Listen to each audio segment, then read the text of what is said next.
নমস্কার বন্ধুরা, সবাই কেমন আছো? পুজো পুজো পুজো দুর্গা পুজো শেষ হয়ে গেছে, কিন্তু সেই স্মৃতিগুলো চারণ করতে তো ভালোই লাগে, তাই না? পুজোর দিন মানে ষষ্ঠীর দিন ঠাকুর নিয়ে আসার পর চলে গিয়েছিলাম বাপের বাড়ি, আমি নিজেও। তারপর রাত্রিবেলায় আমার মা, বোন, বোনের দুই ছেলে, ভাই মানে আমার বোনের বর, আমার ছেলে মেয়ে সবাই মিলে ঠাকুর দেখতে দেখতে বেরিয়ে পড়লাম। রাত 12টার সময় সবাই মিলে চললাম ঠাকুর দেখতে। সারা রাত ঠাকুর দেখেছি, সকালবেলা 4টের সময় ফিরেছি। খুব মজা করেছি সবাই মিলে, প্রচুর প্রচুর ঠাকুর দেখেছি। অশোকনগরের সমস্ত ঠাকুর দেখেছি আর প্রচুর ছবি তুলেছি। ঠাকুরগুলো ছিল অসাধারণ, প্যান্ডেলগুলো তো কিছুই বলার নেই। রাস্তা মোটামুটি তখন ফাঁকাই, প্রচুর লোকজন রাস্তায়। মনে হয় যে এত রাত্রিবেলা কি কোনো লোকজনের দেখা পাবো, কিন্তু না, এত লোকজন যে এক এক জায়গায় প্যান্ডেলে ভিড় হয়ে যাচ্ছে। দাঁড়িয়ে যে ছবি তুলবো সেটুকুনি তোলার উপায় নেই। এই যে এই প্যান্ডেলটা দেখুন কি সুন্দর করেছে। এক একটা প্যান্ডেল প্রথম থেকে শেষ পর্যন্ত মনে হয় সেখানেই দাঁড়িয়ে থাকি, এত অপূর্ব। যখন এই প্যান্ডেলগুলো শুরু করে তখন ভাবে যে শুরু করছি, শেষ কিভাবে হবে। আর যখন পুজো শেষ হয়ে যায় এই প্যান্ডেলগুলো তখন আবার খুলে ফেলতে হয়, নতুন অন্য এক জায়গায় চলে যায়, তাই না? এই রাস্তার এই লাইটিংগুলো কি অসাধারণ লাগে। মেয়ে বলছে, মা আমি লাইটিংগুলোর একটা ভিডিও করি। আমি বললাম অবশ্যই। আমি আর মেয়ে স্কুটিতে ছিলাম। এটা হলো গিয়ে মিশরের কায়দায় আর কি প্যান্ডেলটা বানিয়েছে। আমার রিও ঋষি বলছে, এই তো ঘোড়াগুলো দারুণ, এর পিঠে ওঠা যায় না? আমি বললাম হ্যাঁ, এর চল পিঠে উঠি, তারপর দেখবি প্যান্ডেল যারা বানিয়েছে এক্ষুনি দৌড়ে আসবে। আর এই যে এই দুর্গা মা পুরো একদম ব্লু, এত সুন্দর, একটার থেকে একটা বেটার। কোনটা ছেড়ে কোনটা দেখব ভাবতেই পারছিলাম না।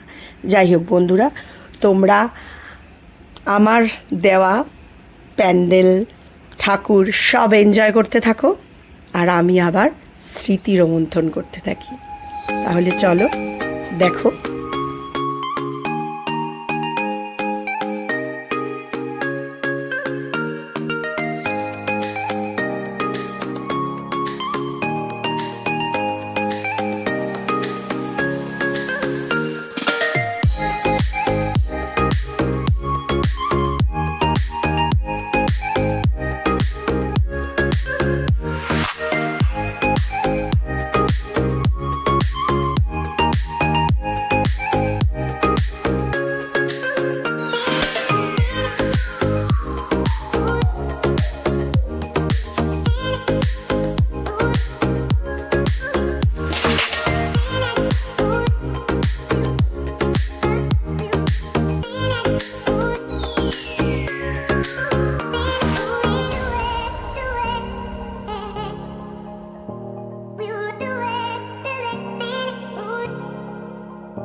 এবার আবার মিশরের মমির সামনে চলে এসেছি।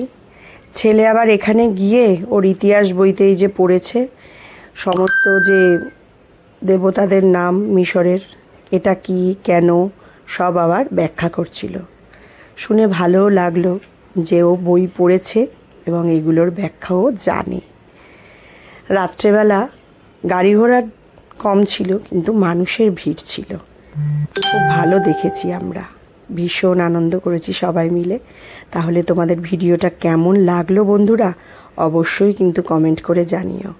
সবাই কম বেশি অশোকনগরের হাবড়ার ঠাকুর দেখেছো, আমিও তাদের মধ্যে একজন। তাহলে চলো, টাটা, খুব ভালো থেকো, সাবধানে থেকো। নেক্সট কালী পুজো, লক্ষ্মী পুজো সমস্ত ভালোভাবে কাটিও। টাটা।